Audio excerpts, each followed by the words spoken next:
Side, Howard Johnson's got it, and quickly a good play for the game's first out. Yeah, big play, because the one thing you want to do is keep the first two Reds off base. That's where you start if you're Bob Ojeda in the defense for the Mets. That's why Howard Johnson playing so shallow. 17 infield hits for Billy Hatcher. Nice play by Howard. Hojo, they call him here in New York. Bobby Ojeda's numbers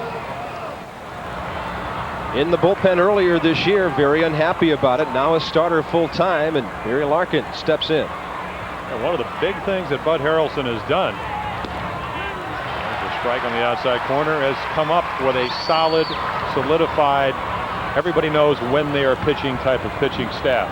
Davey Johnson, the former manager of the Mets, really wanted to make everybody happy. It didn't work. A shot down the right field side is foul. And you know, Jim, it filters right down to the extra players. Not the Strawberries, but guys like O'Malley and Mercado. Eric Davis is the on-deck hitter for Cincinnati, one of the superstars of the game. But those guys who aren't the stars, Buddy Harrelson has let them know what their rules are on that ball club. Oh, very important thing that a manager has to do. And of course, if you're Bob Ojeda, he said it was like being a prize fighter and somebody that decked you with a wild right. That's the way he felt when he found out he wasn't going to start. You can just see this is his 8th start. Here's a quality pitcher. And the big decision that Davey Johnson and now Bud Harrelson have had to make is who is going to be the starting staff. Is it going to be Ojeda? And there's Bud right in the middle. To his left, our right, Mel Stottlemyre, the pitching coach, and third base coach with the glasses, Chuck Hiller. And Ojeda had the right-hander Larkin reaching. And he turned it over on him a little bit for strikeout number 1. Bob, that's what you will see all night. Bob Ojeda learned his craft up in Fenway Park as a left-hander with the Red Sox, and you better use both sides of the plate. You better learn a changeup to have the hitters off stride. You're going to see the right-handers out on their front foot. He will establish the fastball inside as you look at the Mets bench. Mercado and O'Malley as we pan by. Kevin McReynolds out of the lineup tonight because of an earache. Darryl Boston has a bit of a nagging injury, so he's not in there either. Eric Davis is in there and doing a big job for the Reds lately, Jim. Oh boy, is he. 425 over the last 12 games, 6 home runs. The batting average does not belie how bad he was really going early. I mean, he was hitting down in the 190s. They were about to name an interstate after him, interstate highway. But he's come back, problems with his knees. You won't see him run as much as you have traditionally in the past. Here's how well he's been going lately. A month ago today, Eric Davis hit his 2nd home run of the year. Now he's in double figures. Also his right knee, the one you push off if you're a right-handed batter. Talking to Mackey Sasser, he said that Ojeda will maybe, that is maybe if his changeup is good, throw 60% changeups. Key to Bob is to be head in the strike count. And even in the count, he dropped one low and away that Davis fought off. Yeah, he'll get you just kind of out there guarding the outside corner as you look at Chris Sabo, the Reds' third baseman. He's on deck. And by the way, that home run 1 month ago today came on a night in Cincinnati right after Davey Johnson had been fired. When Ojeda and Browning battled, and the Reds were 2-1 winners in that ball game, hours after Johnson had left town.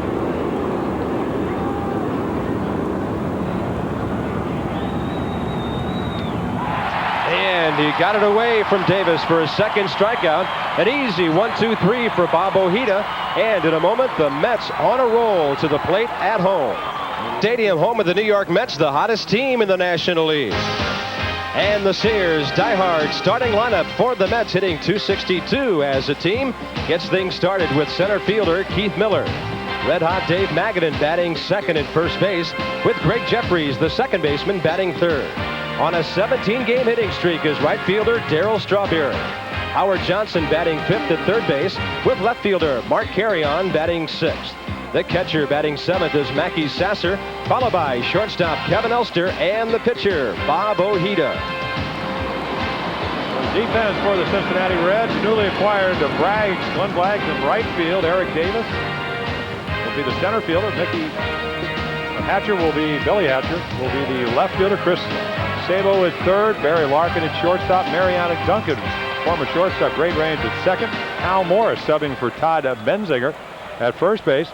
Joe Oliver, and there's the pitcher, Rick Mahler. He hopes that his defense will be a little bit better than the time we had to present it to you. Rick Mahler also hopes he has a little more success against the Mets than he has in his career. 2-10 career against New York in his time with the Braves and the Reds. A 2-2 start with a save. He's been in the bullpen some this year. On the DL earlier with a pulled thigh muscle, and now back as a starter. Not much heat from this guy. He'll nibble around the plate all night, try to keep hitters off balance. Fastballs on the corners, changeup when he's behind, big curveball when he's ahead in the count, occasional slider. He said he's working on one of those circle changeups. And that's he's going to throw against left-handed batters. And Keith Miller in the lineup tonight for Buddy Harrelson. Not a whole lot of playing time lately. A chopper to short. Larkin, nice charge with a throw on the run. Miller, the starting center fielder earlier this year, but platooned lately. It's 85 in New York City this evening. The skies are hazy, and we have a 30% chance of thunderstorms. Not real humid. It'll get cooler as the night goes on, but a good night for the pitchers. It'll be easy to get loose, but it's not terribly warm at the ballpark. In fact, the temperature is cooling off considerably as the night falls in New York. The ball carrying extremely well. It usually does in hot weather. Not as hot as Dave Magadan is. Magadan with another line drive off his bat, but reachable for Billy Hatcher. That's the way he's been hitting the ball lately. Line drives everywhere. Not a power hitter. Well, I think that was the real big knock against Magadan. Number one, not great baseball instinct. Really not a position player. He will be playing first most of the time this year. But he is a great line drive hitter. But you look at a guy 6'3", a little bit over 200 pounds, maybe you would want a little bit more power. But you'll take a 367 average, and that's what he came in with. Greg Jeffries hitting at 315 is the next one, switch hitter. Along with those numbers you see, he's a 316 swinger from the left side, and a small guy in contrast to Magadan, who muscles up and hits home runs. He's hit 10. Well, Magadan gets more out in his front foot. I think the one thing that's always impressed me about Jeffries is the way he stays back.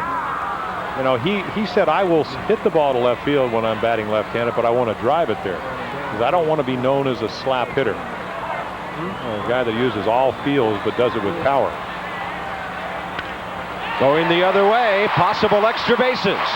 Charging is Hatcher around first, Jeffries to second. They've got a shot, and he is out by plenty. Yeah, Eric Gregg with the call. I'll tell you what, bad base running, no chance at all. That'll end the first. A scoreless first in New York. Die Hard starting lineup for the Reds. Hatcher, Larkin, and Davis have gone in order. Billy Hatcher in left, Barry Larkin at short, and center fielder Eric Davis all gone in the first inning. Here in the second, it'll be Chris Sabo leading off at third base with Len Braggs to follow in right field and Hal Morris, the first baseman. Mariano Duncan at second base batting seventh. Joe Oliver, the catcher, followed by Rick Mahler. And Sabo back to live action, taking one upstairs for ball one. Sabo was to hit third tonight. Lou Piniella made a late start and put him in the cleanup spot. And why not? 16 home runs with more power than he's ever hit for at any level of professional baseball. Most homers he's ever had in the pros, 12 in the minors. Exactly 16. You can see the numbers. Boy, what a year. And right now, this is the most valuable player on this ball club. If I point to anybody in the National League, Reds getting off to a great start, it would be Chris Sabo. He drives one to left field. Mark Carrion, though, no problem in front of the warning track. One out, and that's 4 in a row for Bob Ojeda. He's given up a couple of home runs this year as we look at the dimensions of Shea. 338 down the lines, 371 in the alleys, 396 in the deep alleys, and then 410 to straightaway center field. And in the seats, the ballpark fairly full this evening as you look at it from the left field corner. The Mets are drawing big and making big news in the Big Apple. 10 straight wins and within a game of the Pirates, who tonight are at San Francisco later, throwing 10-2 Neil Heaton.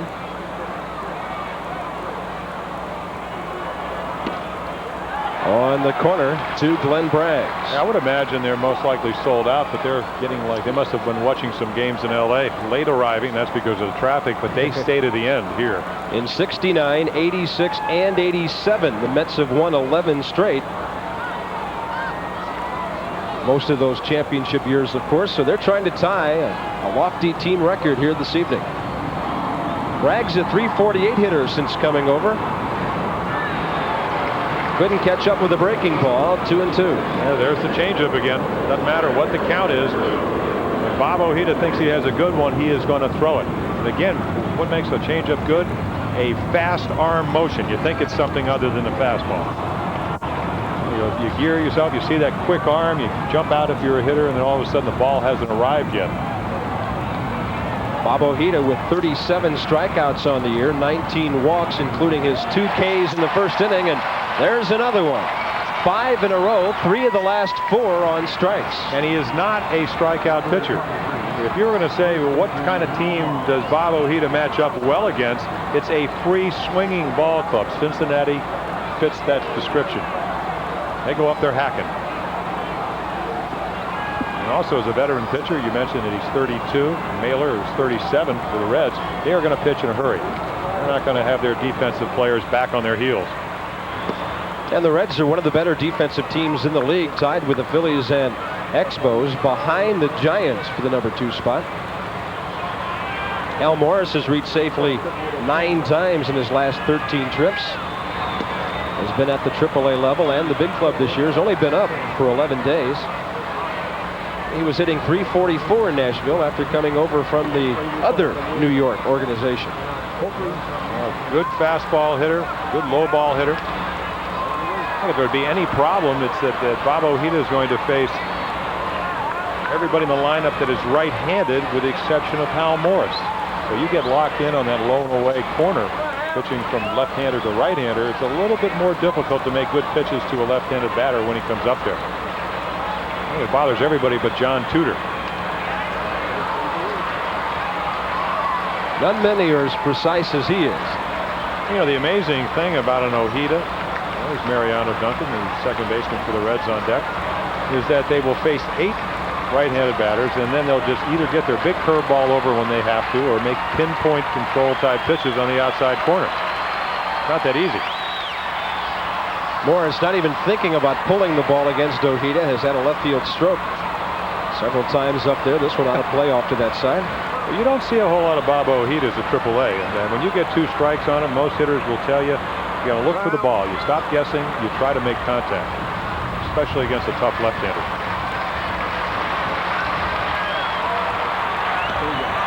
Another strikeout. This one a called third strike. He's got 4 in 2 innings, and Bobby Ojeda's retired 6 in a row. A refreshing season lately for Mets fans here at Shea Stadium.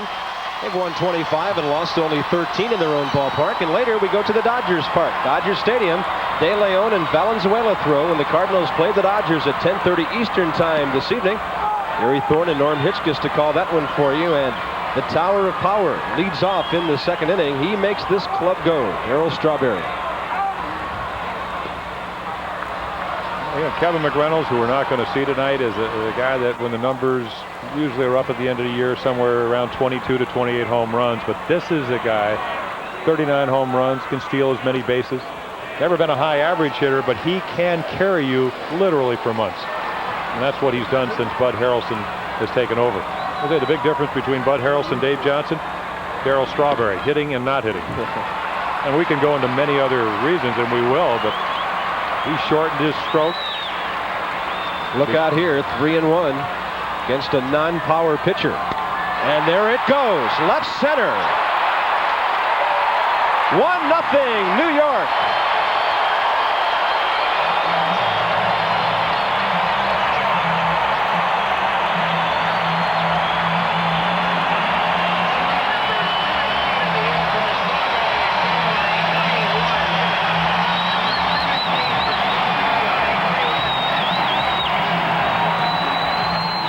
The Mets continue their trend of scoring early in ball games, and more often than not, number 18 is right in the middle of it. Certainly is. 17th home run on the year. Now it's 9 in the last 18 games. Well, you just don't want to go 3-1. You brought up a good point. You want to be ahead and been able to throw Strawberry balls. 3-1, you got to throw him a strike. Well, Rick Mahler told me in the clubhouse tonight, Jim, that Strawberry's the one he fears the most in the lineup. And you get a funny feeling when you see Mahler go 3-1 on Strawberry that trouble's about to happen for Cincinnati. Howard Johnson has hit 11. Mahler has just given up his 4th of the year. I have no doubts in my mind, Bob, that if there were 2 outs and we were in the 2nd inning, they would have pitched around Strawberry. But leading off an inning, a guy that can not only hurt you with a home run, as we just saw, but also with a stolen base, Johnson coming up, you got to challenge him. You're going to lose those challenges, especially when a hitter's as hot as Strawberry.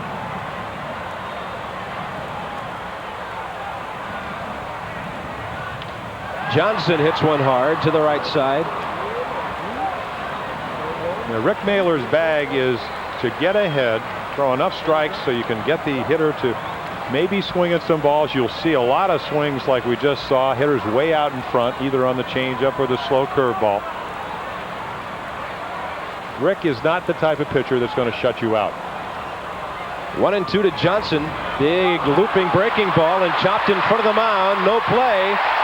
And it's plays like that that drive Mahler crazy because he had the pulled thigh muscle earlier this year. And after hurting it initially, he aggravated it on a chopper just like that at Wrigley Field off the bat of Ryne Sandberg. You're not going to see him throw out hitters on choppers like this with that injury. Well, also the swinging bunt, you recoil if you're the pitcher, and then that's like if you told Howard Johnson, hey, can you just shovel it out there? Where do you want it to stop? He would have said just about there. Base hit. Nice hitting, Howard. A guy hitting .231 will take a few of those. Mahler goes to the stretch for the first time tonight. Pretty good bat at the plate, and Mark Carrion. This guy's been a great part-time player for the Mets this year. That curveball, by the way, about as hard as the ball was hit, 58 miles per hour.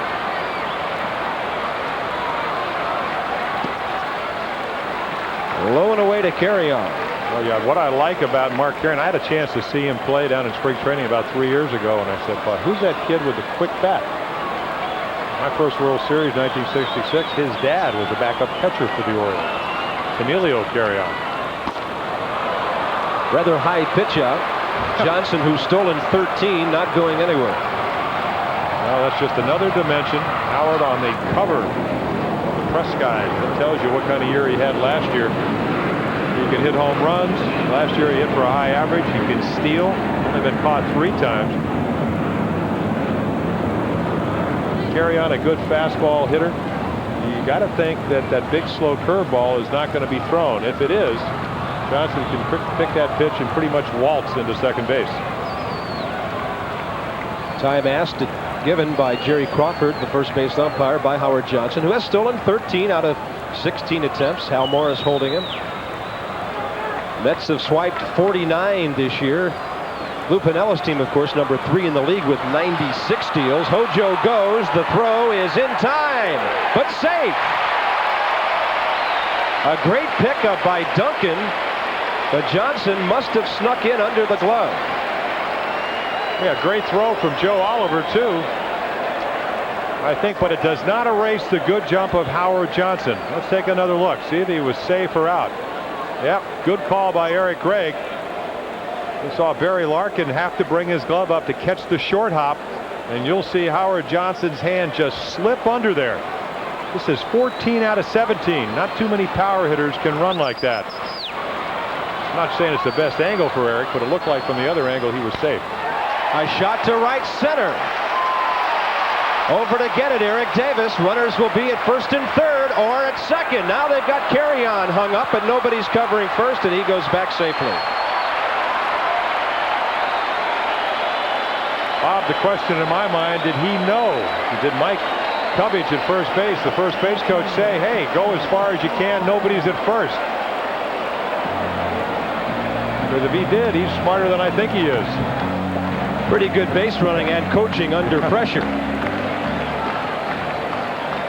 Tries to get in with a fastball, just looped in. Howard Johnson a little bit hesitant. Kind of play that if you are trailing by a run, everybody says, hey, how could you not score on that ball? But when you're already ahead, you call it conservative base running. Mets are hitting line drives all over the place, fair or foul. That one off the bat of Mackey Sasser, the catcher. He's got his numbers up to a good level. But maybe the big story about Mets catchers is what's happening defensively. They're starting to throw out runners. Sasser gunned out Vince Coleman the other night for the first time ever. Coleman caught against the Mets. There's the score, 1 run on 4 hits, and New York appears to be about ready to make this a big second inning against Rick Mahler.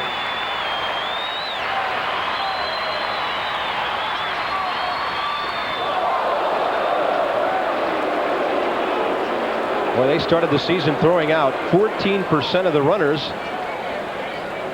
but now the catchers with cannons have been doing the job all year long. You won't find the Mets catchers up among that group for a while because of their bad start. Well, yeah, 13.5% earlier in the year. Sasser lately has been thrown out almost 40%.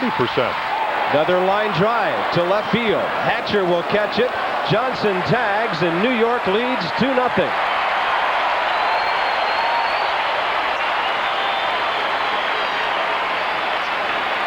Just building offensive momentum. If you're Mackey Sasser, you want to hit, that's just a, if nobody's on, Bob, that's just a fly. That's a fly ball out. When you get the offensive machine rolling, and you saw the numbers earlier, they're averaging over 7 runs a game the last couple of weeks. You just build. You just know you don't have to do it by yourself. All you have to do is contribute. And that's what they've been doing. This guy especially, timely base hits. Elster, just an awful April and May, but he's warming things up. Numbers still only reading in the low teens as far as the 200s are concerned. 214, but he's 6 for his last 9 over 3 ball games. And Jim, you couple all of this offense you've been talking about with the Mets fulfilling their potential as a pitching staff. This is a ball club that might have the race locked up in a month if these bats keep staying loud like they are. Well, you and I had a chance to do the Pittsburgh game a couple of weeks ago, and that's the team I think that if they get healthy can stay with the Mets. But the Mets, with their starting pitching, if they can continue this torrid hitting, I don't know if they're going to run away from people, but they're going to play and force the other teams in the division to play well over their heads. You know, the luxury, if you're a pitcher for the Mets now, you know you're going to get runs. A month ago, that was some question. Carry on at first with 1 out, 2 runs in. 1-1 delivery is on the corner. Oliver snapping one down to Morris, but Carry on was right on the bag. The one thing that you could always do against Mets pitching, maybe you'd have trouble hitting off from a home run or a batting average, but you could run on them. It won't stop Cincinnati, but by scoring a lot of runs, you do take some of the offensive threats of some of the ball clubs in the National League away. Less apt to run when they're behind in ball games.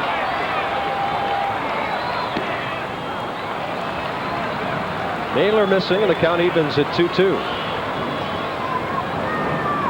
So many angles to look at this game. If you look at the on-deck hitter Bob Ojeda, if you're Lou Piniella, this is very painful. Mahler, not a strikeout pitcher.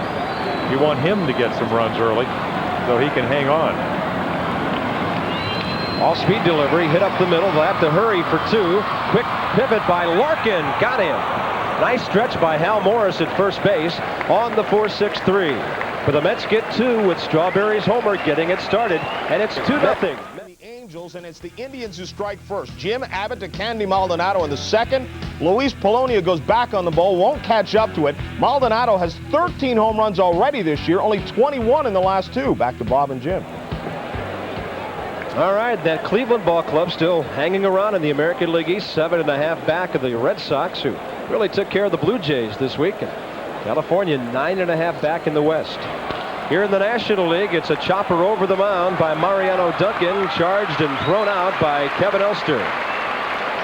7 straight retired by Bob Ojeda. Dana DeMuth, along with Jerry Crawford, Eric Gregg, and Doug Harvey, your umpiring crew. Harvey, by the way, approaching his 4th decade of umpiring in the National League. Boy, you got to be a patient man. And Eric Gregg just out of some rehab. Has always had a weight problem. I ran into him, not literally, and he said, "Good for you. Did you get my book?" I said, "What's the name of it, Eric?" And he said, "Life at the Plate." He said, "There's a double meaning." And he said, "You can take it literally. Home plate with a fork or whatever." But what a nice man. We wish him well. Constant battle with his weight. And there's the first Cincinnati base hit. A shot to left field from Joe Oliver. So the number 8 man gets something going for the Reds with Rick Mahler coming up. Oliver came in hitting .234. About 3 weeks ago, I had a chance to talk to Bob Ojeda, and I said, "Do you like the American League better when you pitch with the Red Sox, or do you like the National League?" He said, "Oh, I love that the pitcher gets the bat." So today I said, "You're hitting 100." He said, "No, I love it that the other pitcher, the opponent, gets the bat." And that is the difference. I mean, one of the major difference, smaller ballparks in the American League. You get the pitcher to come up in the National League. We did a game last week in Montreal, and it seemed like every time the opposing pitcher got in problems, up would come the pitcher, at least early in the ballgame. Mahler, a 184 career hitter. And Ojeda misses, evening the count at a ball and a strike. 5th time this year the ball clubs meet. They've split the first 4. Sam Perlazzo, former Met coach, over at third base, bouncing Lou Piniella signals around the infield with a man on and 1 out. Mets have won, though, 2 of the 3 played in this ballpark. And he goes to behind in the count to the opposing pitcher. Yeah, this is a better matchup. You know, there's some ball clubs play better on turf. Just off the cuff, you would say Cincinnati Reds, with their outstanding speed, would rather face them on grass. Gives you more confidence if you're a pitcher. To the left side, should be a couple. Jeffries the pivot, and it goes 5-4-3. The Reds are gone in the 3rd, and with a 2-0 lead, Bob Ojeda has faced the minimum 9 hitters.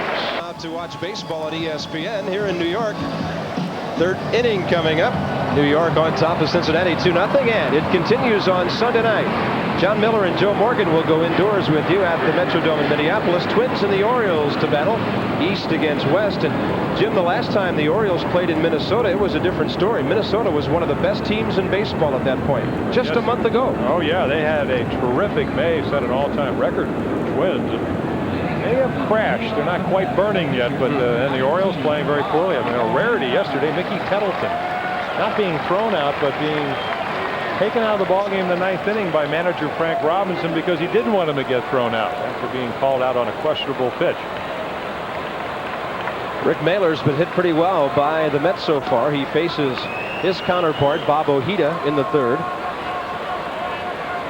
There's the 2 for 20 Jim alluded to. A career 123 hitter. Little line drive out to Billy Hatcher. Yeah, but you said it so well. Been hit hard in another line drive. Does not bode well. Mahler last year 9-13, a little bit under 4 runs a game. They only got 12 runs in the 13 games that he pitched in. But how well did he pitch in those games? That's one of the misleading numbers. A lack of support. But here's a guy that unfortunately had to play for Atlanta in a launching pad. So his lifetime record, which is not a good one, is not really of consequence. But a guy that will keep you and give you some innings, keep you in the ball game. Back to the top of the order for Keith Miller. And a breaking ball missed. Miller pulling the ball his first time, grounded out to the shortstop. Yeah, note on that Mahler 89 season, he had the most runs yielded in the National League for the 3rd time in the last 4 years. And had one of the highest hits per 9 inning ratios in the league. Well, he is a control pitcher, so that might always be a little bit higher because he would rather have you swing the bat than walk you. What I think in 220 some innings last year, 240 hits. So you better be on your toes if you're playing defense behind him. And Keith Miller none too happy lately. Boston and Carrion have been platooning in center field. Boston a little shaken up. They're not in there tonight. Jose Rio in our picture. He has been disabled. He's had trouble with his right shoulder the entire year. Saw him the first game we did this year down in Atlanta, coming out of spring training, abbreviated spring training. So he will go on the disabled list and maybe get that shoulder well. And a one-out walk to Miller. Speaking of the disabled list, we mentioned earlier that Rick Mahler had been on the DL. Another Reds pitcher profited from a visit to the disabled list when Danny Jackson came up injured. They decided to rest him for a couple of weeks and put him on the disabled list, and he came back okay, as did Mahler. But how well do pitchers fare the way this guy is swinging? Magadan, yeah, fly out, but it was a line drive right at Billy Hatcher in left field. Yeah, you walk the guy that's hitting 274 to get to the guy that's hitting almost 370. Not a good idea. Unless he hits it on the ground at somebody, because Magadan does not run well. Well, also Magadan complaining that he didn't get to play that much, and Bud Harrelson, the manager of the Mets, will tell you, hey, that's fine, I love that. And now I want guys that's sitting on the bench, I want them to want to be playing. But he said, I learned in Philadelphia when I was no longer a regular shortstop. Sit on the bench, keep your mouth shut, and do the job when you get a chance, and that's what Dave Magadan has done. Is it any surprise 3 of the top 5 hitters in the league belong to the same ball club? Mets have gained basically 15 games against the 500 mark in the last 3 weeks. Remember, they were 4 under, and now they're 11 over, a 15-game difference. Well, when you win 20 games in a month, and that's what they've done in June, that's going to happen. That's what Minnesota did in May, but look what happened to them in June. But Dave Magadan being upset goes back to spring training. He says he was told by the Mets, you're the everyday first baseman. A day or two later, Mike Marshall was picked up, and Magadan said he really got mad in spring training when Marshall showed up and didn't even have an outfielder's mitt. All he had was a first baseman's mitt, and that told Magadan exactly where he stood at that time. So he felt the ball club told him one thing and showed him another. Up and away, 3-0. Well, that's the basic philosophy difference between Bud Harrelson and Dave Johnson. Dave Johnson played for Earl Weaver, not believed in station to station, but was content with station to station baseball, a lot of home runs. Bud Harrelson, being an overachiever, a scrappy shortstop, never hit 43 home runs like Dave Johnson, said, hey, let's make things happen. Magadan, not, as you said, a very fast runner, but has always been a solid line drive hitter.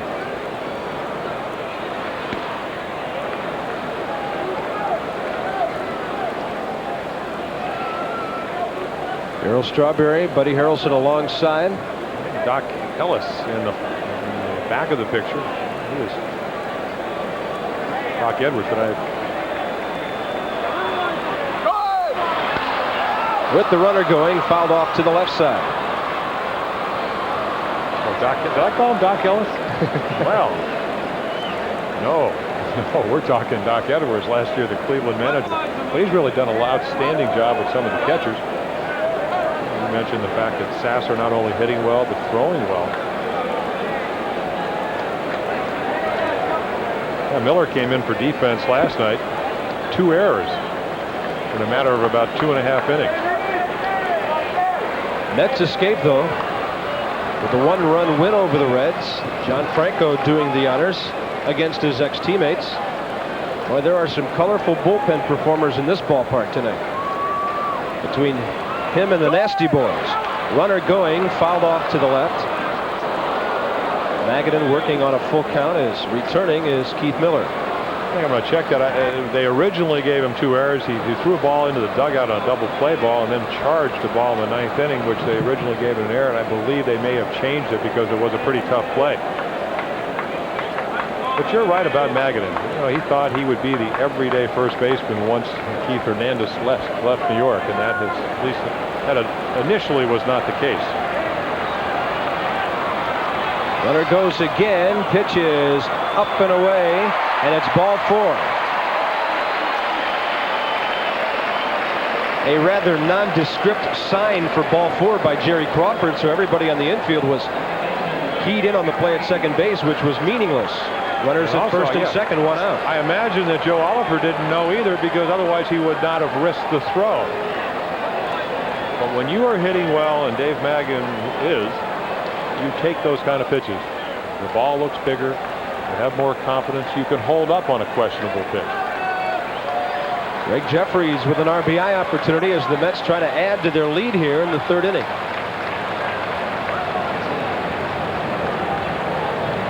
And here comes Stan Williams, the pitching coach. He has sensed exactly what I think. I've sensed that Rick Mahler cannot make the pitches he wants to. You'll see when Mahler delivers the ball, he kind of hangs his head because he is not getting the ball on the corners. He cannot be successful if he doesn't do that. So as they huddle on the mound, let's huddle with John Saunders back at our Baseball Tonight studio. The Rangers and the Red Sox, Tom Brunansky against Charlie Huff, bloops this one down the right field line. It bounces in there fair, then goes towards the fans. A fan reaches over, appears to touch it. Mike Greenwell holds up thinking it's a ground rule double, but they rule fan interference. He is sent home. Bobby Valentine argued and was ejected. Back to Bob and Jim. Well, the crazy angles of Fenway come into play tonight. Fan interference, a umpire's decision. That'll get you tossed sometimes if you're the manager. There's a shot to the left side. Sabo knocks it down to second for one. No chance at first. And that's the second out of the inning. Boy, what a rocket. That ball was scorched. And the problem for the Reds in not turning two, the ovation you hear. It's the man coming to the plate. But a very good play by Sabo at the hot corner. 2 times in a row. That ball rifled to left field by Jeffrey Sabo. You got to give him a lot of guts even to get in front of it. Duncan, former shortstop, thinks he may have a chance. Jeffrey just runs too well. It sets it up for Strawberry. A low strike for Mahler. Strawberry took one deep to left center his first time for home run number 17, RBI number 46. Off-speed pitch, and he was way out ahead of it. To get ahead, to be successful, Jim, Rick Mahler has to get ahead of hitters because then he can use his breaking ball. His formula is, I throw the curveball when it's 0-2. I don't think he's been ahead 0-2 until now. And I'm sure Stan Williams went out there and said, hey, Rick, you're a veteran of 37. You know what to do. Let's start to try to do it. And maybe that means something in your mechanics. Maybe that means a little bit more concentration early in the count. Another big off-speed pitch. This one floats outside, 1-2. That one registering like a game low 55 miles per hour. You can't even get a ticket for that. 1-2 to Strawberry with 2 on, 2 out. Yeah, see, they don't know what to throw him, and that's a constant dilemma for a pitcher that doesn't really, what is not a stuffed pitcher versus a guy that is just torrid. I mean, about as hot as you can get. There's the changeup. And the reason that this is happening is because Rick Mahler knows one mistake, it's 5-0, or maybe 4-0. He's out of the ball game, and maybe physically and emotionally the Reds are out of the game. Keith Miller at third. Jeffries at first with 2 down. 2-2 pitch. Popped him up left side. Sabo in foul territory.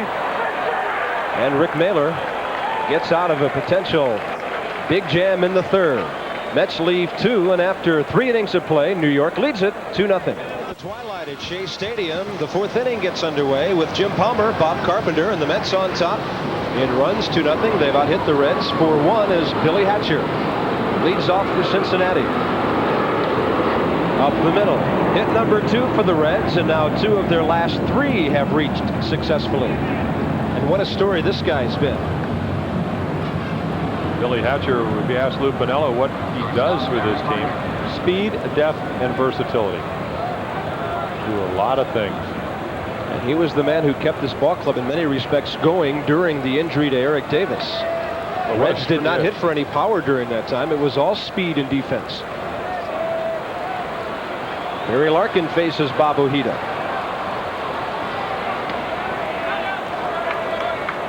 Well, you're looking at speed and defense right here. Great average coming in at 324 starting tonight. Was hitting third. It kind of flip-flopped in some way. Sabo led off early in the year. They said, hey, here's a guy that can hit home runs, also hit for an average. Maybe let's occasionally, against a lefter, lead off with Hatcher. And against a righty, maybe Larkin will lead off. A lot of things you can do with this lineup when you have a speedy ball club. 68 steals between the top 4 hitters in the lineup. Hatcher, Larkin, Davis, and Sabo. You can see by that graphic he's been very consistent, just not susceptible to the slump. Reds lead the league in hitting at .275 as a club. Mets are the #1 home run hitting club with 87. Joe Oliver icing the outside of his right eye.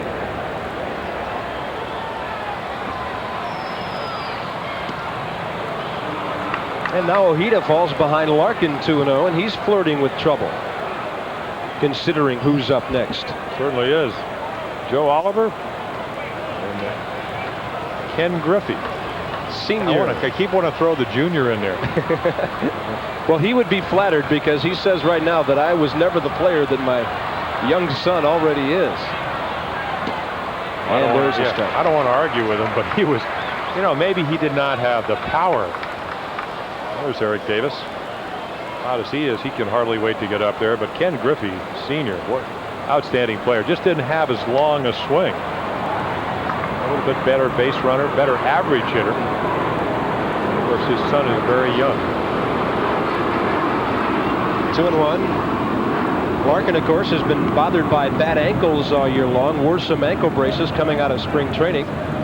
And on a night at Shea Stadium when the wind is not a factor, he has the count in his favor with a runner at first and nobody out. There goes the runner. Fouled off hard to the right side. That'll make it 2-2. Well, that's why he's such an outstanding hitter. First of all, when you start a runner, if you're Lou Piniella, you're looking maybe to create a hole. 2-1, you're most likely going to get something straight, either a fastball or a changeup. So Lou has a lot of possibilities. If you're Bob Ojeda, that means that you're going to have to concentrate and throw a strike. But Larkin is just very, very content hitting the ball where it's pitched. That's why you don't see a lot of home runs. Only 2 on the season. There's the high tops that he wears instead of the ankle braces. Into the hole, over to get it, Elster. Getting his man, Hatcher at second base, 6-4 on the fielder's choice.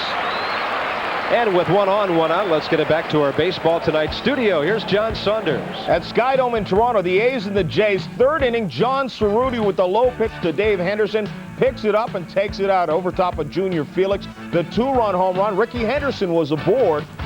Let's get it back to Bob and Jim. It's 2-0, the A's. And that Toronto ball club smarting from a sweep at Boston that dropped them 3.5 games behind the Red Sox in the AL East. Yeah, 5 in the loss column. Yeah, they said they wanted to get home. I mean, that is a pretty good pitch that Henderson just hit over the right center field fence. And you've done games up there. I have this year. That is a launching pad. Ball really flying in Toronto. In fact, many of the Blue Jays have said the last couple of weeks, especially after they went 9-1 on a road trip, that they were feeling a lot better about themselves on the road than they were at home because they hit a lot of homers there, but they're really susceptible to the long ball by other clubs, especially a team like Oakland.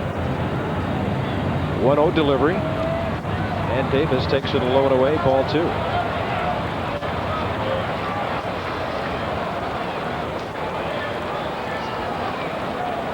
Sam Perlazzo at third. Tony Perez coaches over on the other side for the Reds.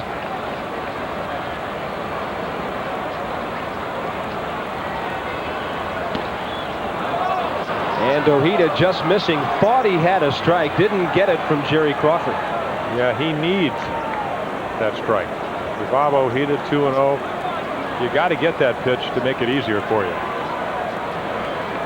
Take a look. He knows he makes a good pitch. Doesn't get it. Now he gets it to 3-1. Up the road in Hartford, Lee Trevino leading that Senior Open. Highlights coming up later on SportsCenter this evening and at 10:30 Eastern Time. Cardinals and Dodgers battle. It's De Leon and Valenzuela tonight. With the runner going, Davis had a good rip and fouled it back. Count goes full, and the way Lou Piniella has been playing things this year with 96 steals already, you've got to figure those runners will be moving anytime it's 3-2. Yeah, they're not going to steal on Ojeda. If you're Bud Harrelson, you love to have a left-hander like Ojeda who holds runners on well. But they will try to put runners in motion to maybe get the defense in motion also. Runner moving, strikeout, throw to second, into center field, and over to third base goes Larkin with a steal and an error on Sasser. Sasser's 7th error of the year, and the runner all the way to third with 2 down. 5th strikeout for Ojeda. We told you that Sasser's been throwing a lot better, but he tries to rush this one. Would have been a lot closer than maybe it indicated if Elster's able to come up with it, but he doesn't. Larkin around second all the way to third. Really will not play much of a pivotal part as far as what Ojeda's going to throw. He has not thrown a lot of big curveballs to right-handers, but what it does do, it makes it a little bit more difficult for the defense. Here's Sabo, flied to left his first time up. Opportunity for him to drive home number 43. Reds could use the 2-out hit and let the Mets know that they're not going to stay off the scoreboard into the late innings here. Yeah, well, what's going to happen? A ball in the hole, similar to what Larkin hit, and then you got the force at second, no longer will be a force. It's a little more difficult for the defense. You know that with a runner on third versus second, you got to make a play. Not only do you have to make it, you also have to make an accurate throw if you're an infielder. Yeah, ask Matt Williams the other night in Cincinnati. A throw off the bag, extra innings, and the Reds beat the Giants on just such a play. High chopper. Elster has to wait for it. Plenty of time, though, and the Reds are gone in the 4th. They leave a runner. First one they've stranded tonight, and after 3.5, the Mets lead 2-0. Start the 1st here. 3rd inning against Lance Parrish through the hole. Luis Polonia comes in to score to give the Angels a 2-1 lead. But the Indians have just tied it. It's now 2-2 in the 3rd. Let's go back to Bob and Jim. Couple of ball clubs battling for survival in the American League, but that's not the story here, John. Reds in first place in the West. Mets about to take over first in the East, and they win and the Pirates lose tonight. And that's a fair ball down the line from Howard Johnson. A ground rule double to lead off the 4th inning. And he's 2 for 2. They stop Strawberry to end the 3rd, and Johnson gets an extra base hit to lead off the 4th. Yeah, no respite from this lineup. Johnson troubled by a sore left shoulder earlier. Boy, right on the chalk. If you're at Wimbledon, you win the point on that one. Hojo at second. Nobody out. And Dana DeMuth had a lot of help from a lot of umpires down the first baseline. Here's Mark Carrion, and he takes a fastball high and tight. So the Mets have 5 hits in the game. That's the hit they needed last inning when they got 2 walks but could not hit safely. Carrion, a pull hitter. It'll be interesting if he tries to take a shot to try to get Johnson to either home or third base with less than 2 outs.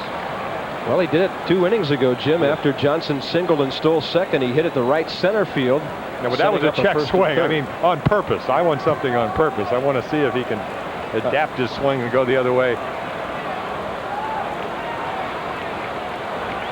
He's got the count to work with here, and he goes that way. Fielded by Morris over to third with 1 out. Howard Johnson.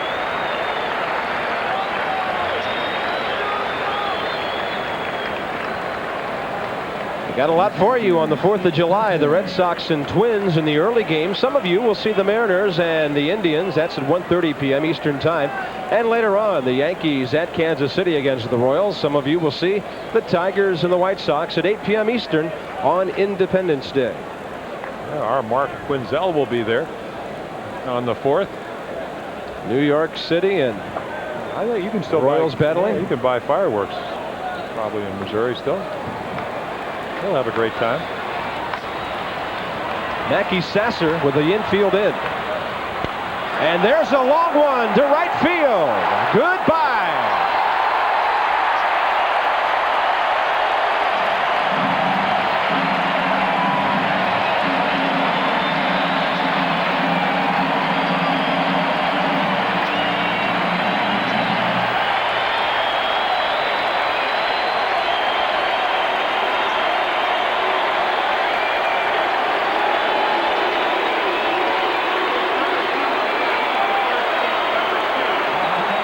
Well, it does not happen often.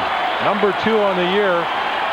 88-1, 89-1, and in 1990, there it is, the 2nd home run for Mackey Sasser. Number 89 for the league-leading Mets in that department. They've used the long ball tonight to score 3 of their 4. Bob Ojeda now has a big lead to work with as Kevin Elster bats.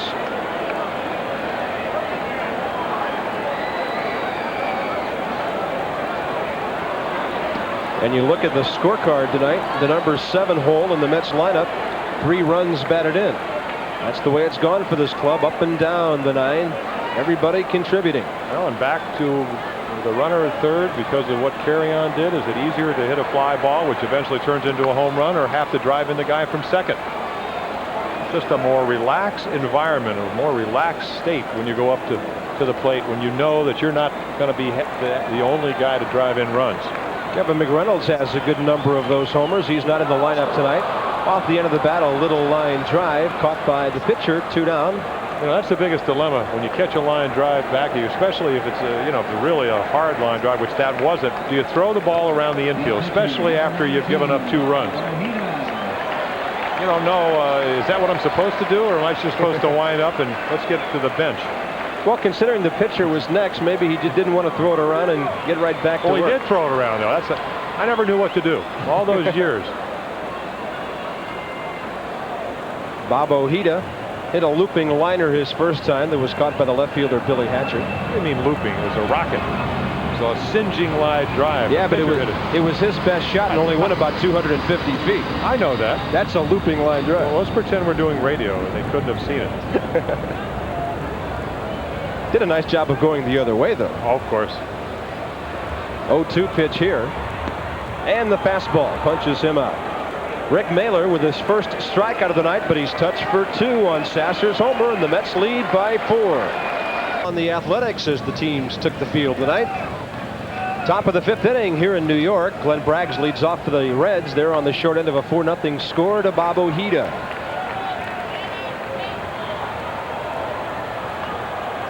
Braggs, Morris, and Duncan, numbers 5, 6, and 7 for the Reds in the 5th inning. And a fastball makes it 0-2. Pretty good pickup, this guy. 11 starts since coming over from the American League. He's hit safely in all 11. Leg got a base hit last night in a pinch hit roll. This an easy pop-up right side, but is there room for Magadan? Plenty. 1 out. The Brewers hoping that Braggs would do in the major leagues what he did in the minor leagues, which is have outstanding numbers.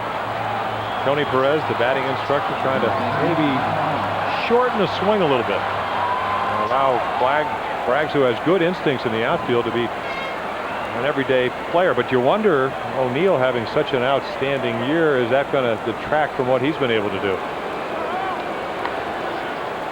Last time Bob Ojeda threw against the Reds, O'Neill was in the lineup at Riverfront Stadium against the left-hander. Well, O'Neill with 42 RBIs.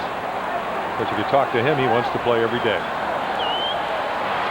And Lou Piniella is another skipper that likes that attitude, because as a player, he and Buddy Harrelson shared a lot of the same traits in terms of being fiery and aggressive. And I think you said it good today, Jim. Buddy Harrelson's the kind of guy who used to go home after a ball game and lie awake in bed thinking about how he was going to beat you the next day. And that's what he's trying to get his Mets to do. Nothing fancy about the way they're beating people, though. Home runs and base hits. Little ground to right side. Jeffries to Magadan. 2 easy outs for Bob Ojeda. Well, the one thing Ojeda's going to do is he's going to challenge you. 5 strikeouts more than he normally has in a ball game, but no walks. 1988 in September, hit the end of his pitching finger with a hedge trimmer. A lot of people thought his career was over. He has come back to pitch and pitch well. I think the big thing about Ojeda that I was concerned about is here's a guy that's a control pitcher, and if you lose any feeling at all, will you be able to spot the ball where you want to? He has been tonight. Came overhand that time and dropped one down over the plate. Over but low. Duncan took it. A ball and a strike. Mariano Duncan pulled the ball his first time up, grounded out to the shortstop. Duncan had a rib cage injury earlier. He was hitting .382 when injured and really struggled when he came back off the DL, but that's how he was swinging earlier. Extra bases to left center. Carry-on chases it to the wall. A 2-out double for Mariano Duncan. Came up with the Dodgers as a shortstop. Played a lot of second base, and I talked to Tony Perez. Why was he hitting .382? He said just dropping his hands.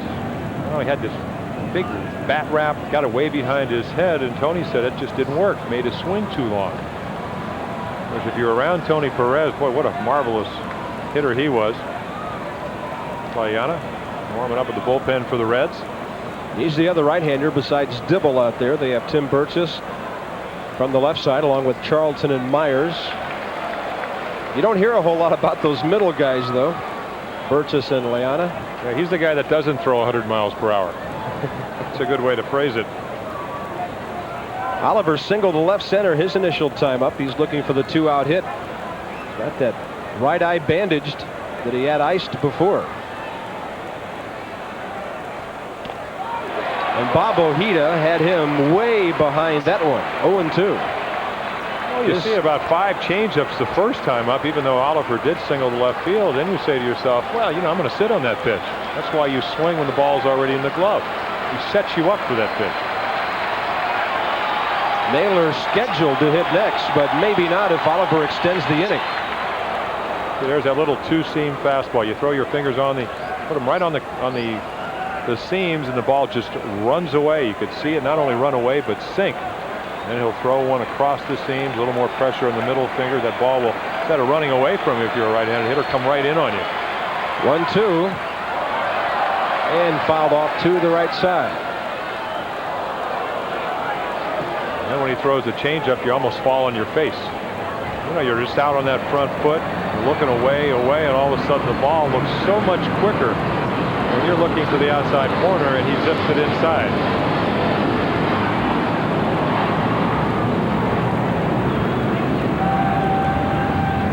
A ball and 2 strikes.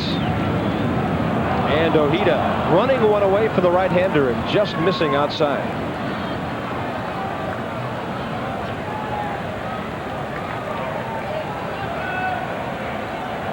Lou Piniella, knowing if they get a base hit, his team may think that maybe Ojeda's just a little bit more vulnerable. And he throws one by Oliver. Strikeout number 6. The Reds strand their second runner, and halfway through the game, the Mets on top 4-0. Behind the Mets in the National League East, only a game and a half back of the Pirates as the game got underway tonight. Rick Mahler back out to the hill for his 5th inning of work. He's given up 4 runs on 6 hits, and even some of the outs have been pretty loud here tonight. Yes, no problem hearing them, even with the planes going overhead. Bottom of the 5th, top of the order for the Mets, and Keith Miller. A walk his last time. The Mets like Keith Miller because of his aggressive attitude. He really is yet to prove that he can play in the big league on an everyday basis. That's why you're not seeing him every day. You know, a guy that is very versatile. Put him in and penciled him in as their starting center fielder. That did not work. He hurt his hamstring, and then they went to Darryl Boston. Pretty good trade. Boston out with at least temporarily disabled, not disabled, but on the bench with a hamstring problem. He's played well since coming over from the White Sox. And he's only 27 years old. Seems like he's been around forever. But Jim, as we were talking earlier tonight, the Mets situation a lot more settled now than it is, not just because the bats have come alive, but everybody is back playing their normal defensive positions now. Well hit to right field, but catchable for Braggs. 1 out.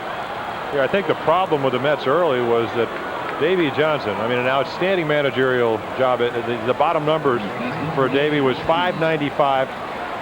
That's in 6+ wins. He won 595 games, only lost 417. But because of the uncertainty whether he would be here all year, I think people were looking over their shoulders. There is not one Met, and you're looking at most of them right here, that knows why Davey Johnson got fired. That's because they didn't perform. And all of a sudden, Strawberry started hitting. McReynolds got hot. Magadan got hot. Jeffries, a torch under him. And they started playing better. Why? I mean, that's what managing's all about. How do you get a guy to play? How do you motivate a guy? Bud Harrelson's been able to do it. He's motivated them, and maybe focused is the biggest factor, as you said. A lot of extracurricular activities have been shoved aside, and baseball is the primary source of conversation in the Mets clubhouse now. Magadan grounds out to Morris. On to the pitcher, 2 down. Yeah, it's an interesting article right after Davey Johnson was let go. Kevin McReynolds down in Arkansas on an off day said, you know, we did kind of have a country club type atmosphere. But he said, I don't think I'm going to be here if Davey Johnson here. I mean, out of one side of his mouth, he's saying, well, you know, maybe he was too lax. On the other side, he's saying, well, I really miss him. But now he's changed his tune. That 20-7 had something to do with it. Yeah, you got a guy in the on-deck circle as Jeffries hits here. Darryl Strawberry, who said it's the final straw when Johnson was fired. And yeah, the only thing it was the final straw for was his slump. To the track in right field, but Bragg's with plenty of room, and the Mets go 1-2-3, and that's the easiest inning for Rick Mahler tonight. On to the 6th, New York 4, Cincinnati nothing. Him, Winningham 1 for 9 as a pinch hitter. Yeah, that's when I asked him how he was. He says, I'm hanging in there. 1 for 9 will get that response. 77th at bat. 5 innings for Rick Mahler, 4 runs on 6 New York hits. Rick was really upset after the 4th inning, and I'm sure that was over the home run pitch to Mackey Sasser. He was really storming around the dugout. Well, that's what undid him. I mean, you expect to give up home runs to Strawberry. But not to guys like Mackey Sasser. Just doesn't hit that many. Doesn't mean he's not going to get his base hits. Fair ball. Easy play for Magadan. Well, that evens out the numbers. 1 for 10. 2 walks and a strikeout. 2 homers among the 6 hits given up by Rick Mahler in 5 innings, and he stands to see his record drop to 2-3 unless the Reds bail him out. Back to the top of the order, and Billy Hatcher.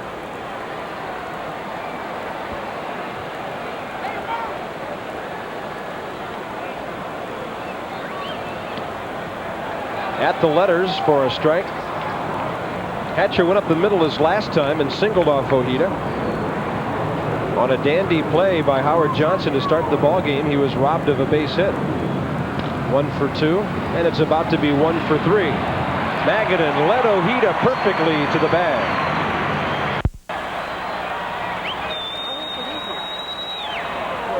It's Bob Carpenter with Jim Palmer, and let's tell you what happened while you were away. The bases were empty with 2 outs, and Barry Larkin singled up the middle hard. Bobby Ojeda grateful that ball didn't go right through the pitching box, and with 1 on and 2 out, he had quite a battle, Jim Palmer, with Eric Davis, and on a 2-2 pitch, a high hard one struck him out for his 7th of the game. Take a look at it. 2nd consecutive time. Eric Davis down on strikes. Pretty similar pitches. Now, before that, you were unable to see about 3 home run swings. But Ojeda, though not a strikeout pitcher, has gotten the strikeouts, yet to walk anybody. 7 strikeouts. His career high is 10. That happened back in 1986. And as the Mets come to bat in the bottom of the 6th inning, they'll face a new pitcher. Darryl Strawberry will be followed by Howard Johnson and Mark Carrion. And on the mound will be a 26-year-old right-hander, Tim Leana, originally drafted by the Reds from the Yankees organization back in December. 4 seasons in the Yanks organization, 3 as a starting pitcher. Switched to the bullpen last year and found good success. He had 17 saves to lead the Eastern League, but now the Reds have it. Right out of Double-A. Numbers real good. You talk to Lou Pidell, you talk to Stan Williams, you see what they like about not only the short men, the nasty boys, is they just have a lot of depth in this bullpen. And what Tim is going to try to do is hold the Mets right there. That's going to be a lot easier to try to talk about than to do as Strawberry leads it off there in the 6th. Well, he made the staff as a reliever, and right now the Reds need another starter. They will dip down into their AAA club in Nashville and bring up Scott Scudder, a highly thought-of prospect in their organization, with Jose Rijo going on the disabled list. But right now it's Leana against Strawberry, Johnson, and Carrion. Strawberry, last time he led off, the ball landed in the bullpen in deep right field for his 17th of the year. Popped up with a couple of men aboard in the 3rd. And he can't catch up with a breaking ball.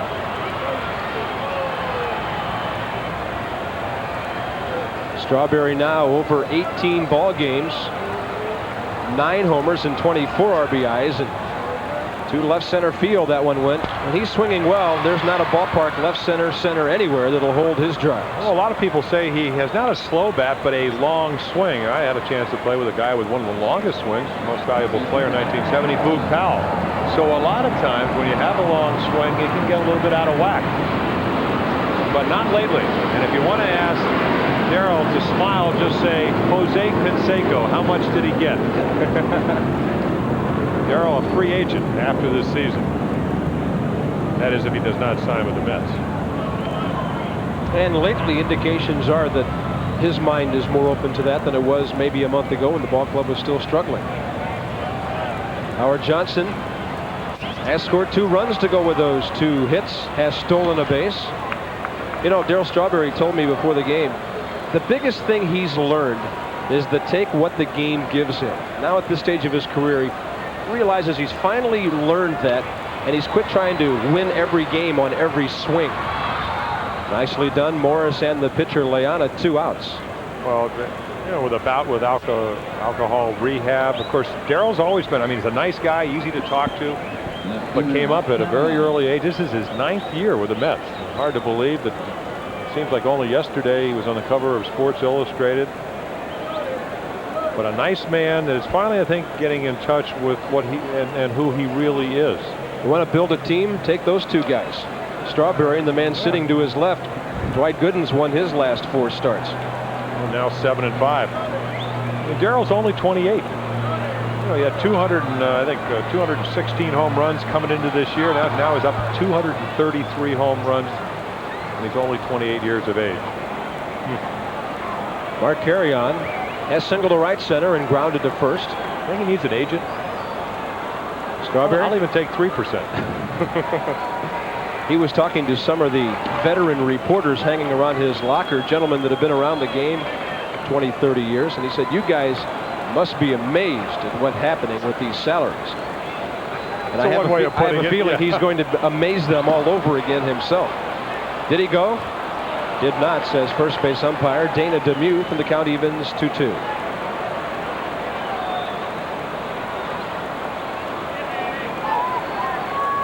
Lou Piniella saying, hey, that was a strike. Of course, if Lou was hitting still, I held up. Down the line at first, Morris with the backhand to the bag himself, and 3 grounders for Leana. And now the Mets have gone 8 in a row since Sasser's homer, but lead by 4, followed by Braggs and Morris against Bob Ojeda. 1 hopper. Howard Johnson, easy play, 1 out. Reaching out in front. Boy, there are throwers and then there are pitchers. Bob Ojeda is a pitcher. A lot of young pitchers don't really put a lot of thought behind what they do. Ojeda learned from really not having that much ability, just having enough and being smart enough to hang around the big leagues. This is his 9th year. Now, if you're a left-hander, where could be a better place to learn to pitch but Fenway Park? Might be a little painful at times. I mean, Tudor learned up there. And lefties will tell you you've got to pitch inside to right-handed hitters at Fenway. Same thing Bruce Hurst did when he was there, but look at that precision. Basically 2 strikes for every 1 out of the strike zone. It's a great percentage. No walks. And a 3-0 count here to Glenn Braggs, whose 11-game Cincinnati hitting streak is at stake.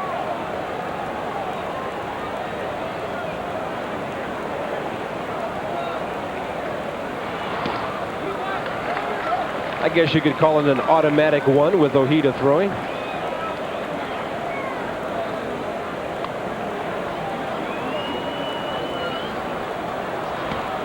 Now the count goes full.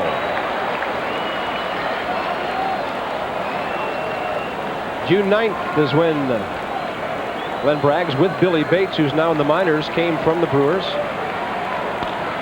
And he rifles one up the middle, and now it's an even dozen he's hit safely in for his new ball club.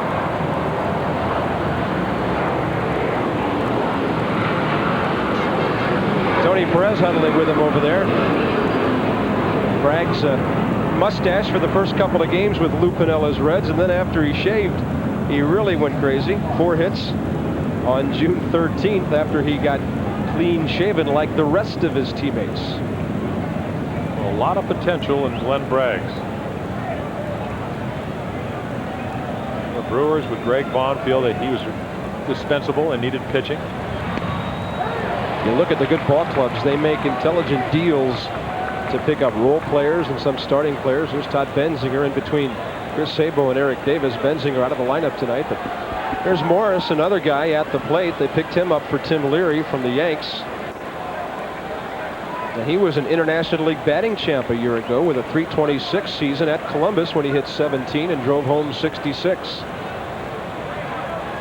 But like a lot of young prospects in the other part of town north of here, a little trouble sticking with the big club with the Columbus to New York shuttle operating. I got to think that maybe, just maybe, they could have found a place to play this young man. You would think so. Into left center, over to get it, and in is Keith Miller for the second out. And Glenn Braggs returns back to first base. ESPN's usual Tuesday night doubleheader comes your way. The Astros and Mets. Some of you will see the Angels at the Sky Dome against the Blue Jays at 7:30 Eastern time. And the nightcap will have the Pirates and the Padres battling out west. Some of you will see the Cubs and the Dodgers next Tuesday night on ESPN. Then, of course, the 4th of July doubleheader we told you about earlier.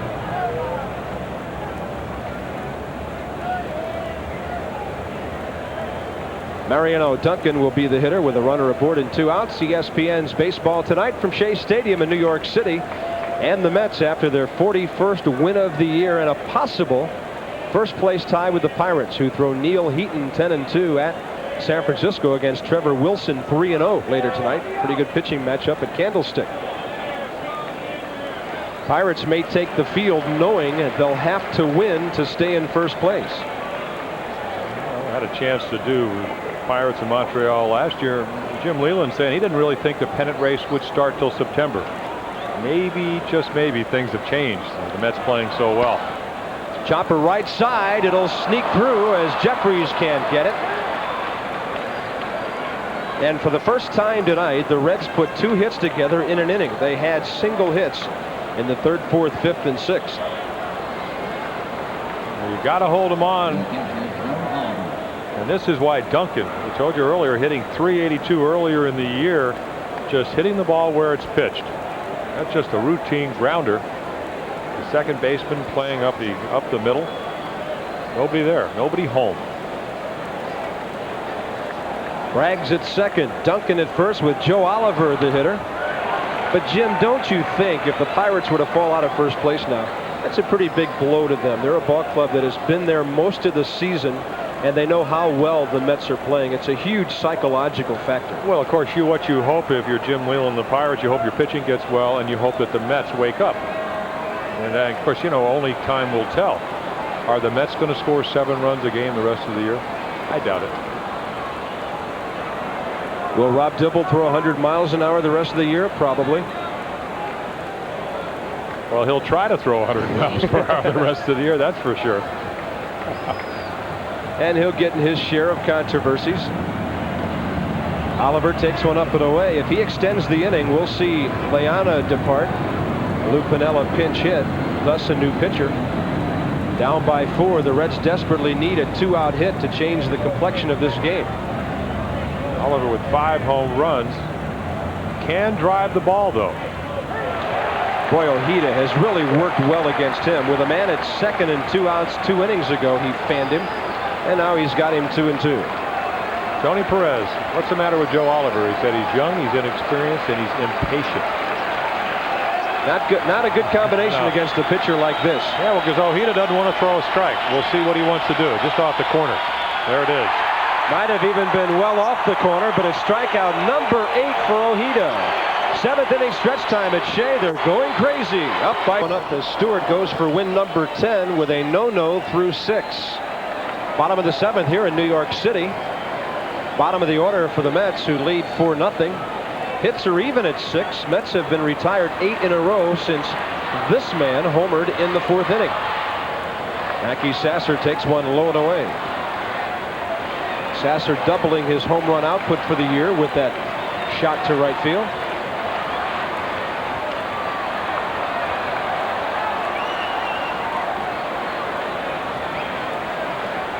You notice how Sasser a little bit later on the pitches now that Liana's in there.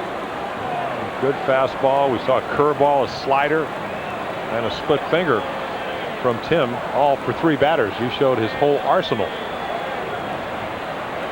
Well, any power the Mets get from this guy is a bonus. Line drive hitter. Sort of like Magadan. When the ball leaves the park, it's almost an accident. Jim alluded to the runner at third, resulting in the fly ball that happened to carry out of here. But defensively is where Sasser has made the big turnaround, throwing out 38% of the base runners lately after the Mets were off to just a horrendous start, which really carried over from last year. Duncan with an easy play. Last year, opponents stole against the Mets 73% of the time over the 6-month period of the season. Of course, the league average is right around 30%. Looks like we're getting a little bit of that rainfall. 30% chance tonight.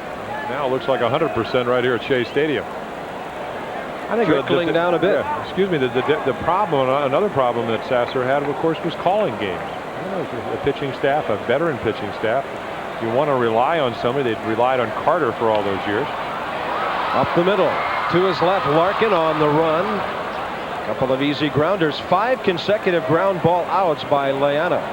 Coming up at 10:30 Eastern time tonight, the struggling Cardinals and the Dodgers battling. L.A. 10 games back of these Reds when the evening gets underway, so they're rooting for the Mets here. Vince Coleman and company. Coleman with 45 steals, on pace to swipe 100 again. Jose De Leon against Fernando Valenzuela, with Gary Thorne and Norm Hitchcock at the microphones at Dodger Stadium later tonight. Bob Ojeda with the rain falling and a nice hand for him. Well, he's pitching a whale of a game. First 7 appearances this year in relief. Then he's got to start back to the bullpen. It's in Harrelson. This is his 7th straight start since Bud Harrelson took over. He ironically started on the night that Bud Harrelson managed his first game. That was a game in Cincinnati. The Reds beat the Mets 2-1. Tom Browning, the opposing pitcher. Time of the game, 1 hour, 59 minutes.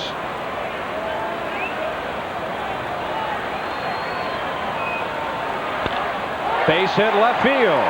He adds to that 100 average. That one's for you, partner. That's right. Oh, it was a lack of communication when he just told me what he liked about hitting was the fact that other pitchers got to hit. Not talking about his stroke, but he is hot. He is hot now. 3rd hit of the year. He's asking Mike Cubbage what he thought of that stroke. Eric Gregg getting ready in case Ojeda is going to steal second here with 2 outs. Again, just a perfect portrayal of a hitter. I mean, well, look at him. Just wait, and then just ping it to left field. Top of the order. A bunt tipped by Miller, and that one got Joe Oliver.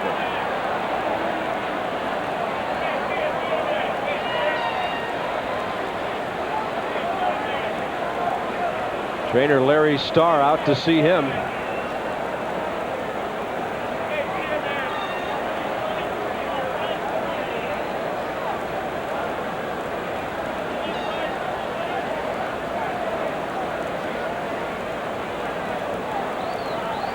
Nothing you could do but wait this one out when you get hit where Joe Oliver did, and he'll take a little time before he steps back in.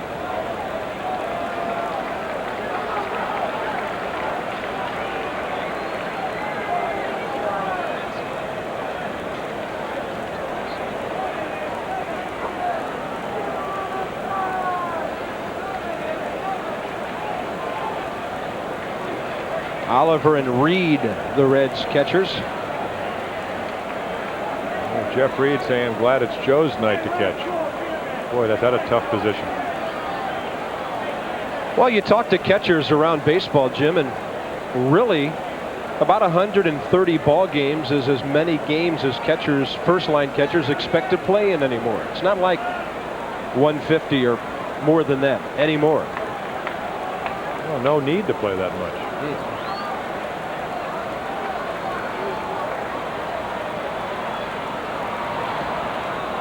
Miller looks bad on the pitch low and away, and it's 0-2. The amazing thing about the catchers in yesteryear that used to catch 150 games, they used to play a lot more doubleheaders.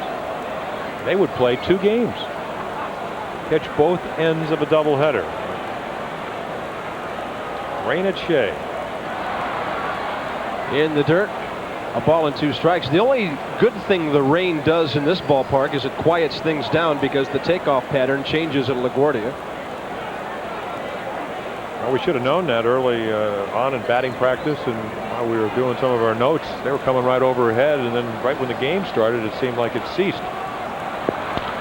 Up the middle, easily to Duncan. He goes the short way to Larkin, 4-6. The Mets leave a runner. They've stranded only 3 tonight, but after 7, they still lead 5-4. Rain has eased up a bit here at Shea Stadium. Top of the 8th, the pinch hitter, Luis Quinones for the Reds, as Tim Leana is finished after a couple of scoreless innings. There's a young man who's been around quite a bit. 6 organizations in the decade of the 80s he has played for. 7 for 15 as a pinch hitter last year. Saw him hit 2 home runs here in a start. Left center field. On to lead off the 8th inning. So an even 500 for Luis. Now 8 hits in 16 at bats. Cincinnati still in the ball game, only trailing by 4, and that seems like a lot of runs, but they did see Franco last night. He came in and got the save. You never know.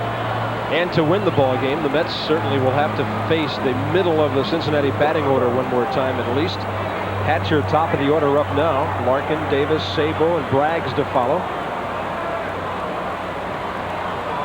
One thing I wonder about is on a hot, humid night, how far will Bob Ojeda be able to go? He's pitched 8 innings twice this year. Hasn't thrown a lot of pitches, though. Mel Stottlemyre and Bud Harrelson, what are the things you look for? When he elevates the ball, when he gets it up in the strike zone, similar to the pitch that Quinones hit. That maybe when his control disappears. He's behind the count here, 2-0.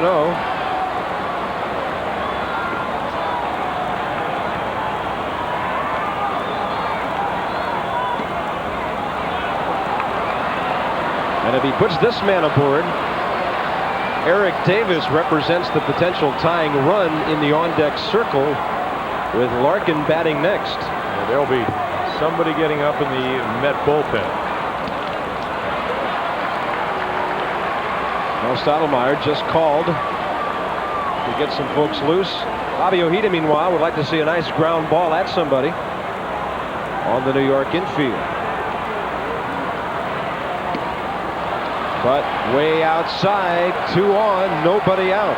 Jeff Innis, the right-hander, and Jeff Musselman, the left-hander, up for the Mets. That's one thing you do not want to do, and that leads me to believe maybe he's a little bit gassed. Way outside, he's been able to come back even in 3-1, 3-2 situations. So they'll give him a little bit of time. And Bud Harrelson knows about that. He knows what an infielder can do to a pitcher. Come in, give him a little bit of advice, take some time at appropriate times. And a former shortstop. Barry Larkin is up. Singled his last time up. He's been on base a couple of times, has swiped a base. And that's 5 consecutive bat wins.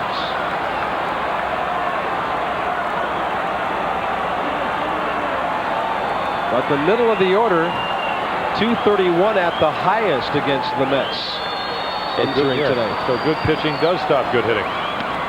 And in this ball game, they're a collective 1 for 9 with Larkin single, the only hit.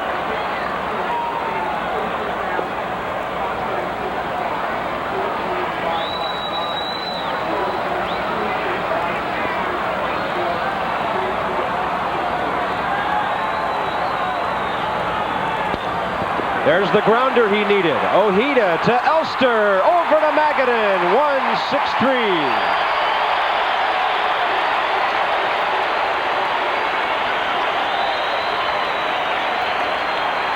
Oh, perfect pitch. Now watch this throw from Ojeda. Sets himself. And Hatcher really gets down there, and they still turn the double play. Now watch Ojeda. He throws the ball. Now he becomes a fielder. Makes a good pitch. Sets himself chest-high throw to Kevin Elster, the shortstop. He flips it over to Baggett, and they're not out of the inning, but they got 2 outs. But Eric Davis can't hurt him that badly now. He can only cut the lead in half.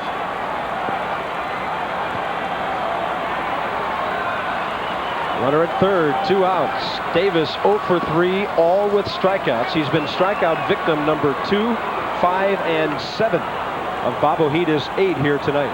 A 2-run shot last night. 2-0, you're pretty much in a position where you have to challenge Eric Davis. You're going to see a good swing unless he makes a perfect pitch. Ripped into left field, and Cincinnati is on the board. Quinones scores RBI number 33 for Eric Davis, and it's 4-1. Well, you can bet the ranch on a 2-0 pitch with a control pitcher like Ojeda is going to throw a strike. A home run hitter that has been hot like Eric Davis is going to really come off his shoes to get a good swing, and he did. Reds have now out-hit the Mets 8-7. And in the 8th inning, it might be time to sit one of them down and start thinking about John Franco again. There's a base hit to left center. Davis will make the turn and motor over to third base. Miller returns it in, and now the tying run will come to the plate. With power, Glenn Braggs will step up as Sabo has his first hit of the night. I would imagine that will be the last we see of Bob Ojeda. Innis, a sidearmer sinker baller. Well, he's available to Bud Harrelson. And as hard as Braggs hit the ball off Ojeda last time up, hard to believe that he'll be facing him again in a game-tying situation. Well, we'll wait and see. Well, they do have some veteran left-handed hitters on the bench if they bring in Innis. It looks like time is going to be called. Braggs stepped out just as Ojeda went into his stretch. You got Benzinger. Of course, he was going to start and didn't, so we don't know if he's hurt. Ron Oster is a switch hitter on the bench. Ken Griffey Sr. Paul O'Neill, Jeff Reed, the others. All lefties except for Oster, the switch hitter. Pretty apparent, maybe, that number 1, Ojeda is tired. Number 2, maybe Harrelson does not want to bring in the righty to face O'Neill. Braggs rips one right over the head of third base coach Sam Perlazzo and into the first row. And the count goes even at 1-1.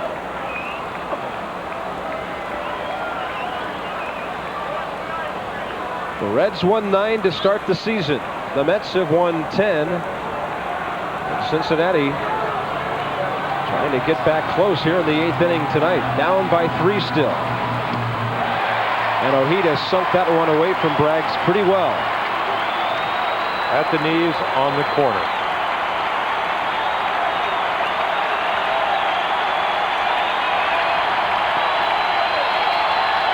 They come to their feet here for the strikeout, but Ojeda will take any kind of out. And he almost got it past Braggs. That one was hit right off the top of the barrel. And on deck, Hal Morris, a left-handed swinger.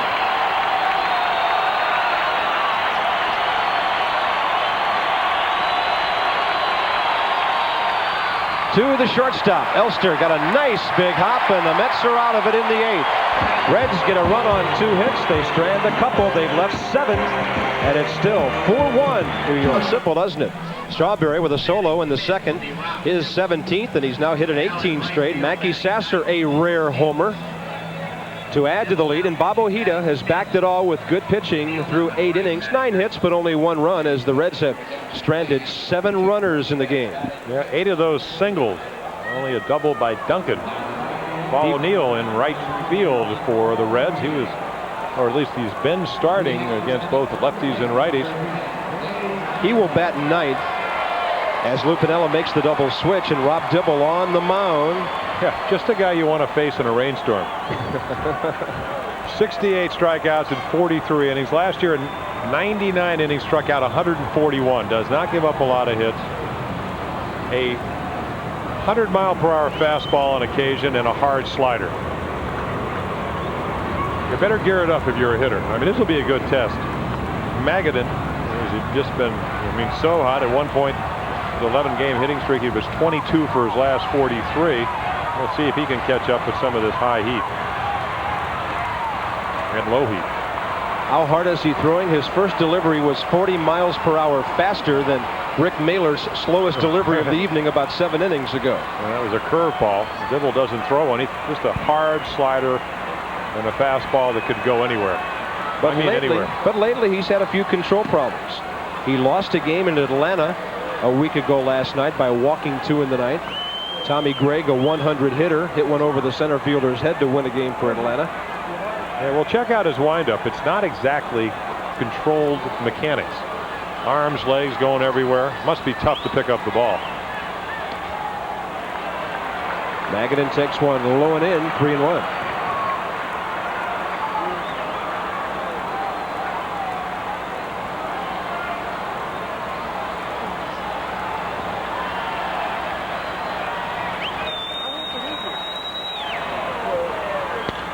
Magadan takes it to left field, but right at Billy Hatcher.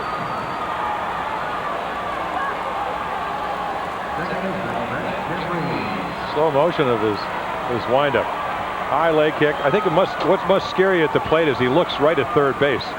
Come on, Rob. Pay attention. You're throwing too hard not to look at home plate and pick up the catcher. Yeah, it's almost like the hitter saying, how can his eyes pan 90 feet and get it into the strike zone? I've got to be in danger. It can't sometimes. There's the slider. He's been a little bit, he would like to be a closer. Randy Myers and Norm Charlton on most occasions taking that role. That's where the money is. Pulling the ball, Jeffries hit it right side to Duncan, 2 down. But Jim, there are a lot of guys in baseball who throw hard enough to be a closer but don't throw enough strikes. Oh, that's true. And as Rob said, I would be content staying where I am this year because I'm one of the nasty boys. Next year may be another case. I don't think they're letting him go anywhere. 6 of his 7 deliveries over 90. He's hit 96 twice already. And this is a great matchup.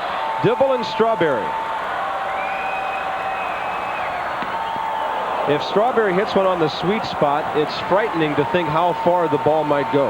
I don't think this is really a good matchup in the sense that Strawberry, again, a long swing. I mean, he is not as good a fastball hitter, in my opinion, as he is a breaking ball hitter. You throw Darryl Strawberry a slider, which, Dibble throwing 97, 98 with his fastball. His slider would probably be in the low 90s. He got a better chance of trying to catch up with that than a good, hard fastball.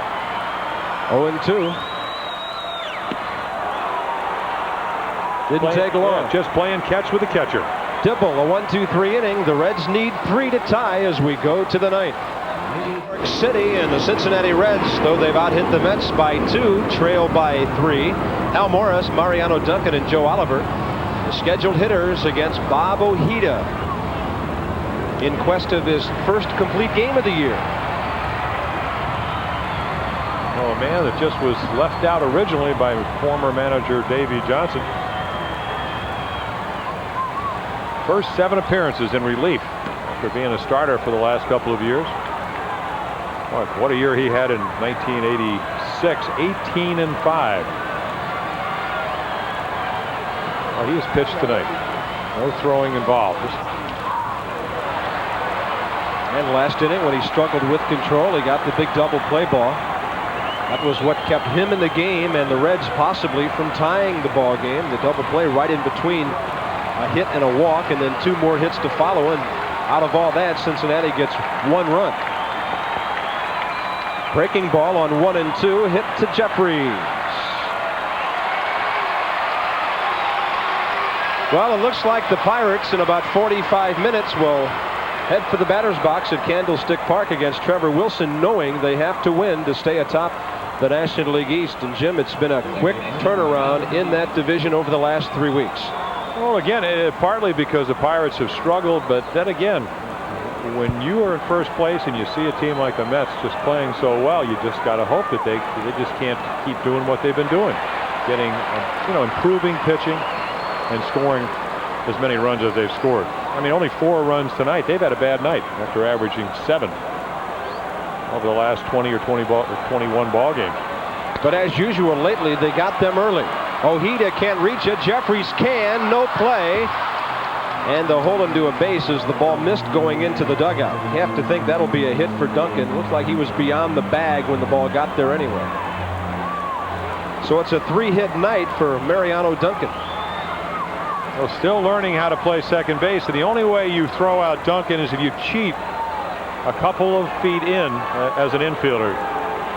Duncan having an outstanding year with the bat.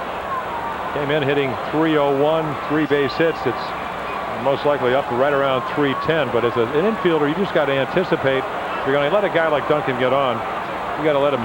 You don't want to give him an infield hit. Bob Ojeda will lead to a standing O at Shea.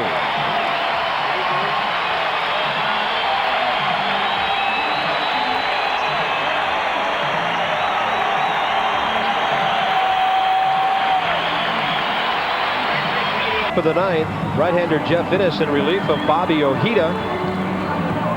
Innis, after Ojeda pitches 8 1/3 innings, scuffles his way to 10 hits given up, but still only responsible for up to 2 runs. And Innis, a right-handed setup man out of that New York bullpen. Yeah, the term is scattered 10 hits, and that's what he did. Not a lot of extra base hits, only the one by Duncan.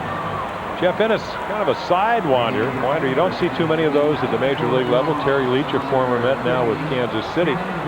But he earned his stripes by his performance in Tidewater early in the year. 4-0, an 0.64 ERA. So Cincinnati, Ken Griffey Sr. specifically, will see somebody that you don't normally see. A guy that throws from an arm position.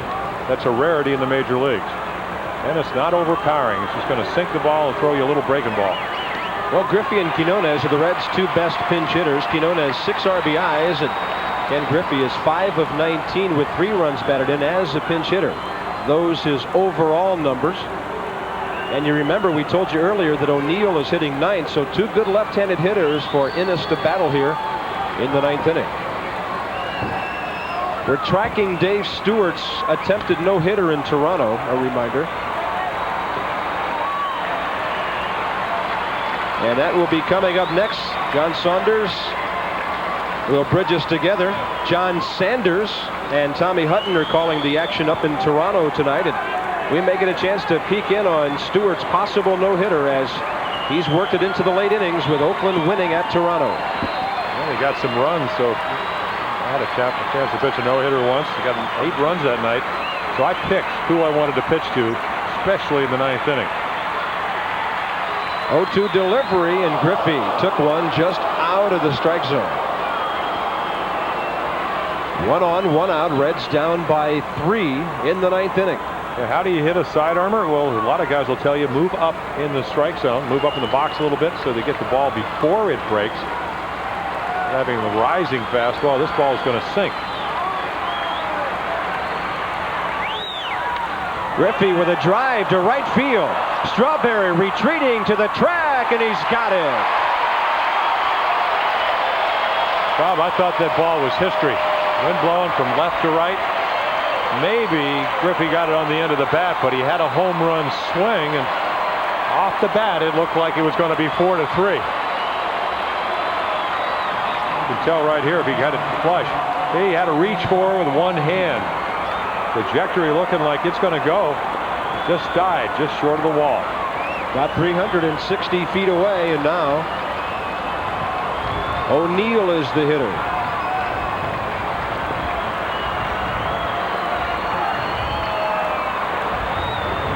Innis, after his first save after 8 at AAA this year, 10 a year ago at Tidewater. And he's got to like this situation because Innis, in his first 3 years, was in 62 games for the Mets, and in 55 of them they were trailing. Now this is 3 in a row when they've had the lead. Suddenly a gale storm comes blowing into the horseshoe that is Shea Stadium. It'll be tough to hit one out now, unless you pull it right down the line. There's a shot to left center. Around to third goes Duncan. The ball is fumbled, and that'll enable the hitter to get to second base. It'll be a single and an error.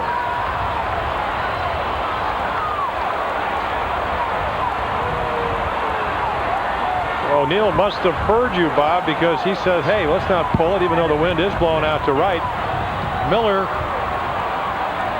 first year in center field, just misplays the ball. Looked like he was trying to throw it before he really got a firm grip.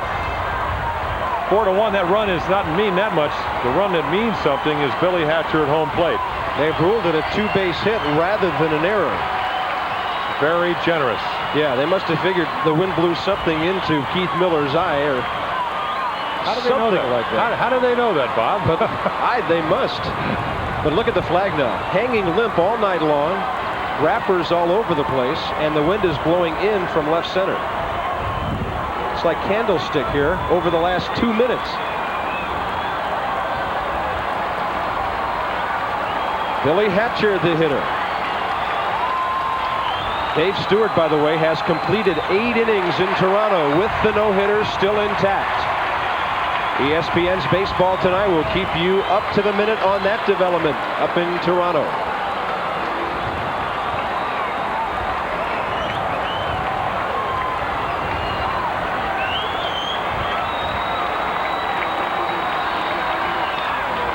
Hatcher was reaching, and it's back upstairs, 0-2. The Mets are a strike away from a possible first-place tie. And what the Mets are having happen, if you look at the line score, Cincinnati out-hit them last night. But the Mets with the power, 2-run home run by Sasser, solo home run by Strawberry, lead on the scoreboard. That's what counts.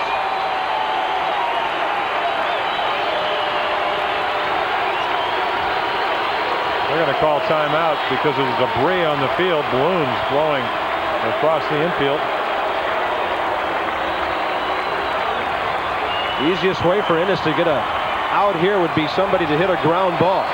With the wind doing this, I'm not sure you want it up in the air. No balls, 2 strikes, 2 outs.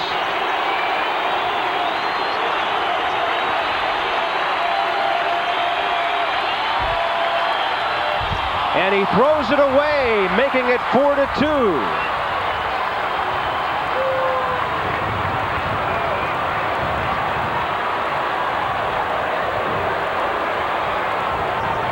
A potential third run is over at third base now. Wild pitch is ruled. Well, just held on to it a little bit too long. It's about the most simplistic way of explaining it. If you're sitting on the bench, you'd say that was an awful release point.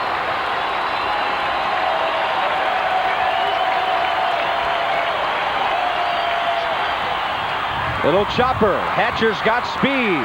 The throw by Sasser got him. And the Mets win it 4-2.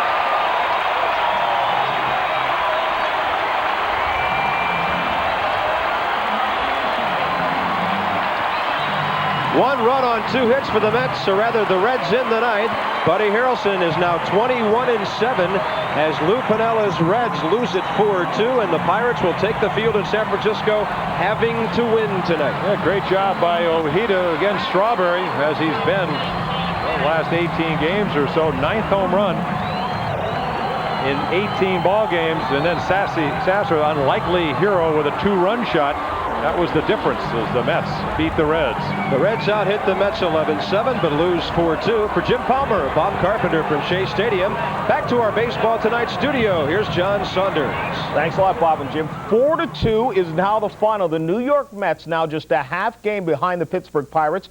Should the Pirates lose at San Francisco, the Mets will have moved into a tie for first place. They've won 18 of their last 20 games, 11 straight. This is the 4th time in team history that the Mets have won 11 straight. That is a team high. Twice before when it happened, in 1969 and 1986, they went on to win the World Series, so the Mets are on a roll. But something else we have to report.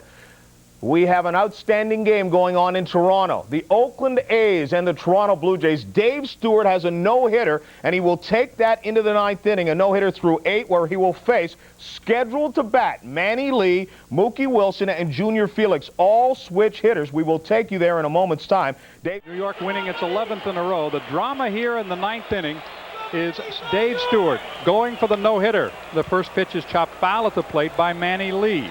Lee is 0 for 2. Stewart has struck out 10. He walked 2. They were the first 2 he faced tonight. I'm John Sanders along with Tommy Hutton, and we're delighted to have you with us for the final inning of this ball game in Toronto. 1-1 the count. And we've mentioned it before with Manny Lee. He's not a good butter. Even though he runs well, better than average speed, probably won't try to drop down a bunt base hit. Up and in, 2 balls and a strike.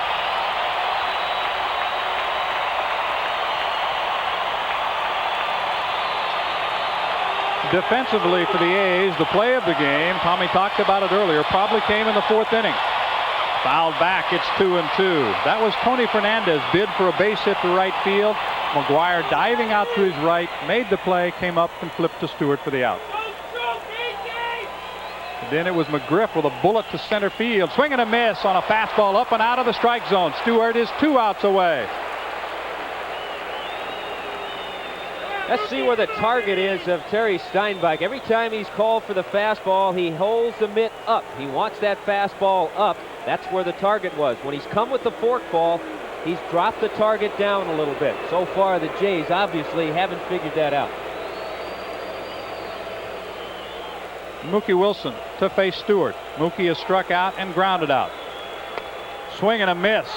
An overpowering fastball that he's taken into the 9th inning. He has just now crossed the 100 pitch mark. And is not tiring at all after throwing 10 innings his last start. The 0-1. Now it's 0-2.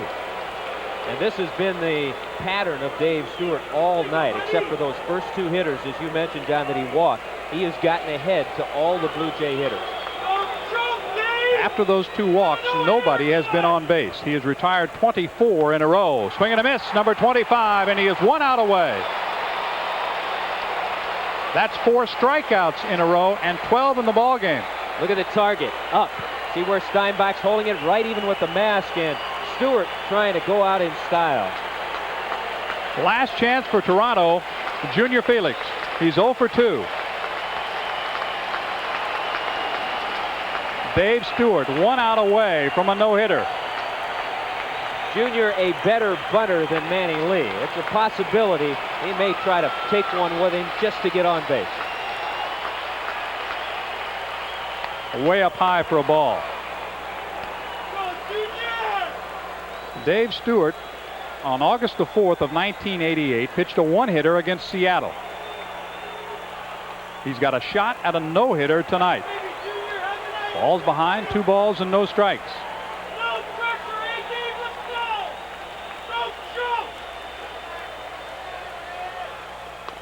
3-0. Really hard to control that adrenaline. Stewart knows where he's at in the game. He knows he struck out 4. He has 1 more out for a no-hitter. Trying to overthrow a little bit too much. 3-1. Felix was the first batter he faced, and Dave would like to see him be the last.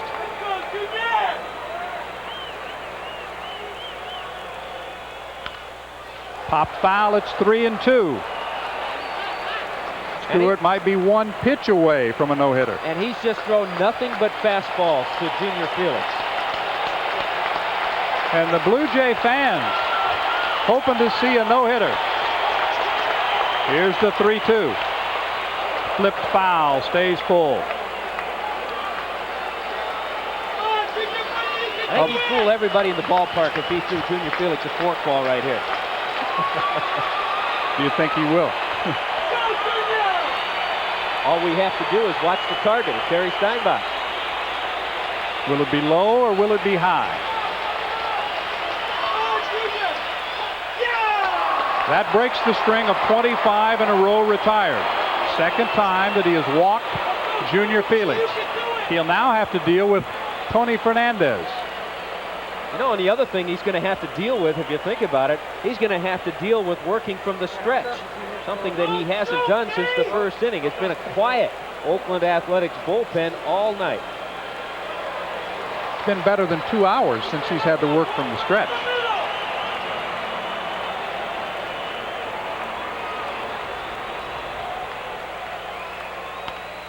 Popped up and out of play. Obviously, the infield of the Oakland Athletics not worried at all about Junior Felix, so Mark McGuire, the first baseman, well back of him. And some protection at third as Lansford plays maybe a step or two in front of the bag at third. Fly ball center field. Dave Henderson makes the call. A no-hitter for Dave Stewart.